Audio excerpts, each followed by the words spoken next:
Okay, folks, so I want to share this publication once again here from a Mr. Glenn Nowak, who was the acting director of media relations for the CDC. And this was a presentation that was put out called Fostering, a Recipe for Fostering Public Interest in High Vaccine Demand, okay? And this to me is nothing short of a piece of propaganda and a presentation that was put out conspiring against the general population, and more specifically targeting the general population that doesn't want their flu vaccines that they produce every year. The CDC and the NIH has been trying to get more people vaccinated every year, and it's not as if people don't know. In case y'all didn't know, you can go to pretty much any pharmacy and any of the clinics and the hospitals and your healthcare agencies and get a free flu vaccine. It's been available for decades, free to the public. The public has had the option to get it free. We know that it's there, all right? And the problem with that is that the CDC and the NIH have noticed that there aren't enough people, that there still seems to be certain members of society and in the population that just don't want their flu vaccine, but damn it, they want you to have that flu vaccine because it's for your own good, right? Yeah. No, this is another publication that is nothing but short of a level of propaganda that's meant to conspire against the general public and force members of society and human beings being born to be participants and be subjects in pharmaceutical drug trials. And that's nothing, that is all that these vaccines are, folks. One thing you have got to realize is that science can sit there and say that they've done this study and they've tested it on this number of people and this millions of people. But science cannot tell you how that child being born tomorrow is going to react to any one of these. Every person and every individual getting these immunizations that are recommended by the CDC and the NIH and by the public health officials is nothing but a trial and error. It's a test subject. They know it. They cannot very confidently say that they can predict all of the variables. All they can do is put the information out there that shows the adverse events. And I have another chart here that I had printed out a while ago concerning some of those. There's more of the adverse events here listed in this file as well. It talks about some of the adverse events. So the information has always been out there for the people, but the access that people have had to it has been highly limited and severely restricted in certain areas.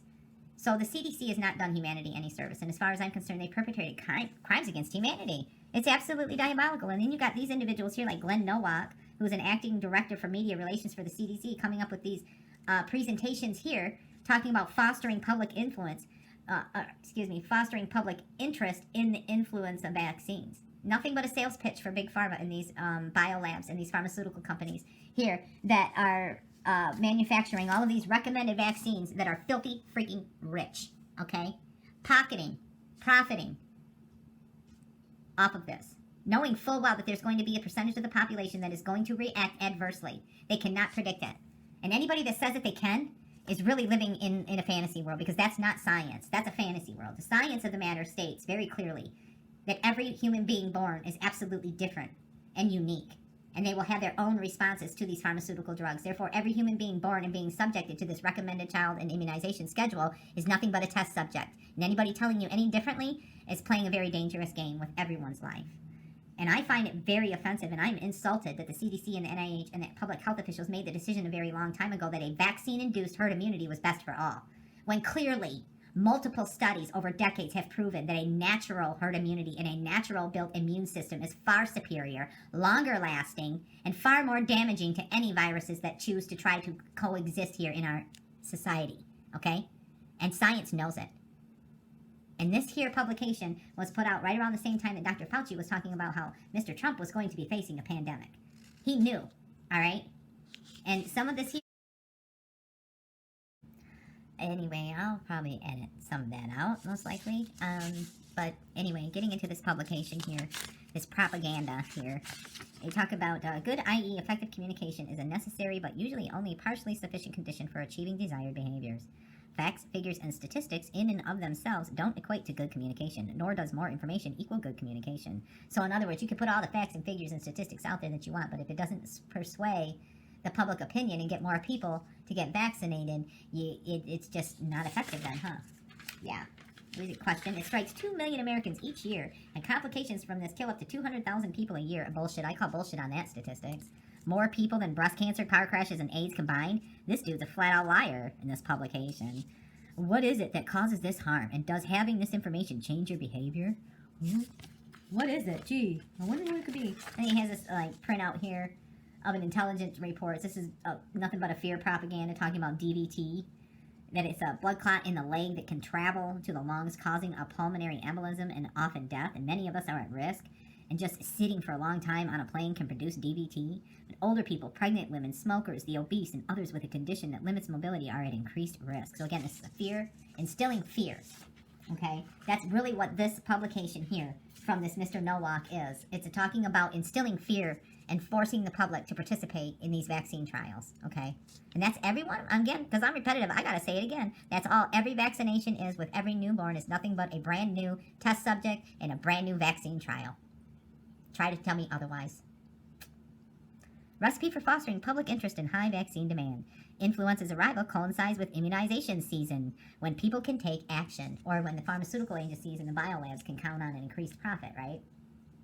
Dominant strain and or initial cases of diseases are associated with severe illness and or outcomes, occur among people for whom influenza is not generally perceived to cause serious complications, children, healthy adults, healthy seniors, which is the same thing that it's been forever, and that's what it will always be. These viruses and anything that circulates in society will always prey on the weakened immune systems, those that are in older adults, in children, and in the immunocompromised. It will always prey on it. They will never be able to eliminate it. And this whole concept of trying to control it and eliminate it and eradicate it through a vaccine-induced herd immunity is so dangerous. When studies have proven natural immunity is far superior. I had to say it again because I'm repetitive and it bears repeating. Natural immunity is far superior than vaccine-induced immunity, period. In cities and communities with significant media outlets, e.g. daily newspapers, major TV stations. Medical experts and public health authorities publicly, e.g. via media, state concern and alarm and predict dire outcomes and urge influenza vaccination. The combination of 2 and 3 result in a significant media interest and attention, framing of the flu season in terms that motivate behavior, e.g. as very severe or more severe than last or past years or deadly, will foster public interest, right? Instilling that fear. This is about fostering fear. Don't kid yourself. Continued reports, e.g. from health officials and media, that influenza is causing severe illness and or affecting lots of people, helping foster the perception that many people are susceptible to a bad case of influenza. Let me repeat that. This is coming direct from the CDC's public relations, okay, and media.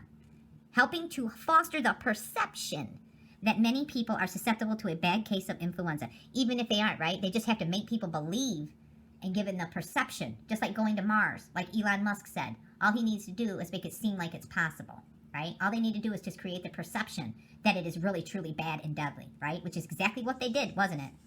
And then they went after the ones in opposition, like me, who are vaccine intolerant, who cannot have these pharmaceuticals, and targeted people like me, and censored people like me, and silenced people like me, and labeling people like me as medical misinformation. Tell me how that is not dangerous and highly offensive and violating so many of my own personal rights. Right? That'll probably be edited out too. Damn. Visible, tangible examples of the seriousness of the illness, including pictures of children, families of those affected coming forward, and people getting vaccinated, the first to motivate, the latter to reinforce. So the first thing to motivate is you provide lots of pictures of children suffering from the flu, and to make sure that you show the families of those affected coming forward, and that you make sure that you show people getting vaccinated, right? Didn't we not see that? All of these so-called influential people coming forward and getting that jab in their arm. In fact, I still have the clip saved from a couple of those so-called actors that stated very clearly that they would not get the vaccine as long as it was coming from Trump. But then after Trump was booted out and they got their man in office, and all of a sudden they were on TV getting the vaccine. Tell me how incredibly propagandist that is. All right? That didn't sound right, didn't it? Tell me that that's not propaganda, right? And those people are nothing but propagandists. Pushing this fear, right? And then trying to influence people by saying, oh, look, I got it. It's okay. The first to motivate, the latter to reinforce. Yeah, CDC, I think you're overstepping.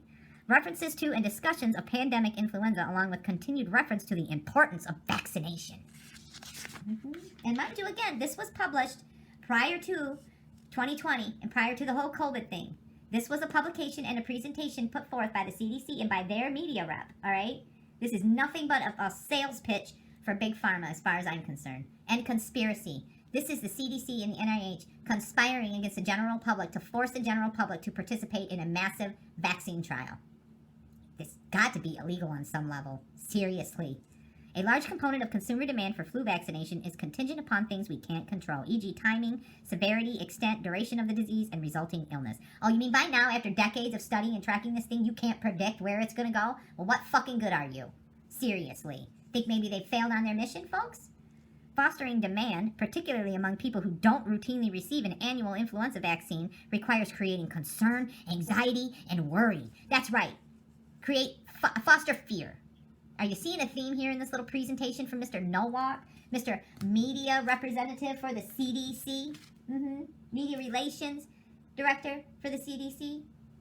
A perception or sense that many people are falling ill. A perception or sense that many people are experiencing bad illness. A perception or sense of vulnerability to contracting and experiencing bad illness. This is fear propaganda. Nothing but fear propaganda. Recommendations and perceptions. All right, additional pandemic influenza communication challenges. Recommendations and perceptions regarding influenza vaccination are not universal, and achieving consensus by fiat is difficult. Mass media doesn't effectively reach the mass. Mixed messages and advice are hard to avoid. Misinformation, right? Influenza immunization recommendations and perceptions. Until recently, influenza vaccination recommended primarily for 65 and older and people with certain chronic medical conditions, fostering perception that vaccination was for elderly and frail. That's because it is.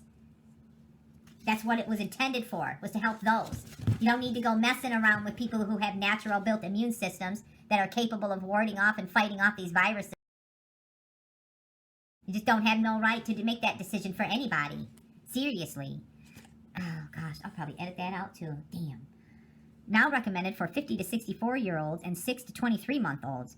Too many implying A, it's helpful primarily for older people, and B, we have data that supports such precision. Experts are nuanced recommendations, but the public, as well as many healthcare providers, don't similarly nuance their perceptions, recommended or versus encourage 6 to 23-month-olds versus 2-year-olds. So in other words, fostering more interest in the recommendations for all other age groups to participate in their massive study. 3 likely population segments. Here's where it gets really good, folks. People who routinely receive an annual influenza vaccination, including those we recommend do so, primarily 65 years and older, primarily get vaccinated in September to November. People who sometimes receive an annual influenza vaccination, including those we recommend doing so. Interest is often contingent on perceptions of severity of the strain, likelihood they or someone they know will contract it, their belief they will experience or transmit a severe case. Appear to get vaccinated later, November, early December. So some people will wait, hold it out, see how bad it really is before they really decide to get it, right? And then there's the people who choose not to get an influenza vaccination, including those we recommend do so, are inversely related to age, most likely 18 to 49, and among older people, often based on a firmly held belief or conviction. Well, in my case, and my decision to not get these things is based upon my own personal living experiences where it actually caused severe adverse reactions, including when I was born. I was actually born injured by one of these pharmaceuticals, okay? Explain that one to me. It would have had to have come from my mother at a point when I was still reliant upon her system to survive. They gave my mother something, it was then transferred to me, and I was born injured, okay? I was born with urticaria pigmentosa 50 years ago. So, to me, my own life experiences where I was still subjected to additional testing and additional vaccinations and immunizations was proved to be fatal in a couple of instances, put me in the hospital. It was determined a very long time ago that I was not eligible to participate in these vaccine trials. So where does that leave people like me when you see this publication like this coming direct from the CDC and the public health officials, and they talk about these different groups of people that they have to target?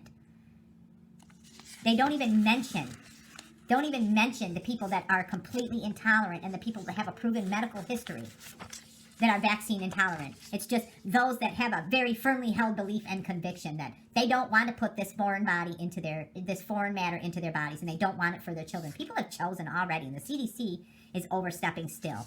Mass media is less helpful.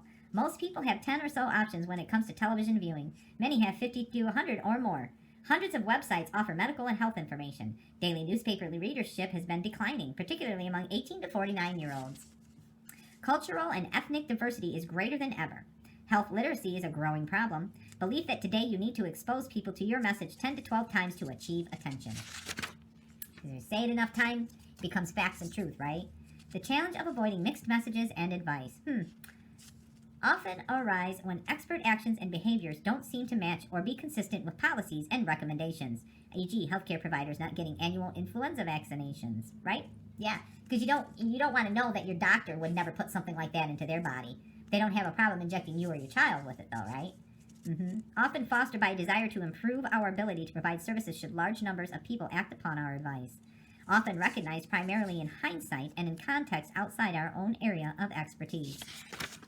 And this is a little cartoon thing that was put in with the presentation as well. You see a guy there in the window, a health expert. There's a health expert telling these people to wake up, but don't be alarmed. We have an influenza warning, but nothing specific. This year's flu season could be very severe, but it's impossible to predict. But we know these strains usually cause more severe illness and deaths, and he's holding up a piece of paper. But we have a vaccination that may provide some protection. Nothing is guaranteed. All it does is guarantee that you're a test subject. So be afraid enough to get vaccinated, but not too afraid. Don't everyone come out at once. And then the guy leaves, and he says, that guy scares me. Yeah, it's an interesting little cartoon there, huh? Yeah. Be afraid enough to get vaccinated, but not too afraid. Not everyone coming at once. Right? In other words, they want to save the world and help cure the common cold and save people from the flu vaccine, but don't come all at once, though. No. We want you to come in little study groups so that we can monitor how it affects you, right? Here's some recommendations from Mr. Nowak. Adopt more sophisticated approach to influenza-related communication. Greater investment in communication research. Greater appreciation of need for a less nuanced messages, advice, and B, development or use of a portfolio of messages and materials. Plans that extend beyond news media reliance. A recognition that the kind of communication activities envisioned, e.g. broad scope, high visibility, message frequency, require significant investment. Greater understanding and use of risk communication principles, e.g. dilemma sharing, acknowledging uncertainty, providing coping strategies, and advice. So, this little propaganda piece here in this little presentation that was put forward by the CDC is nothing but a conspiracy plan to conspire against the general public to foster, as they said, they say it in their thing, increasing awareness and uptake of influenza immunization, fostering public interest. This is their recipe for fostering public interest in high vaccine demand. This is them using taxpayer dollars, taxpayer funding, to force everyone in the general public to participate in these pharmaceutical drug trials. And that's all that this is, because I'm repetitive. I'm going to say it again. Yes, right, you know it.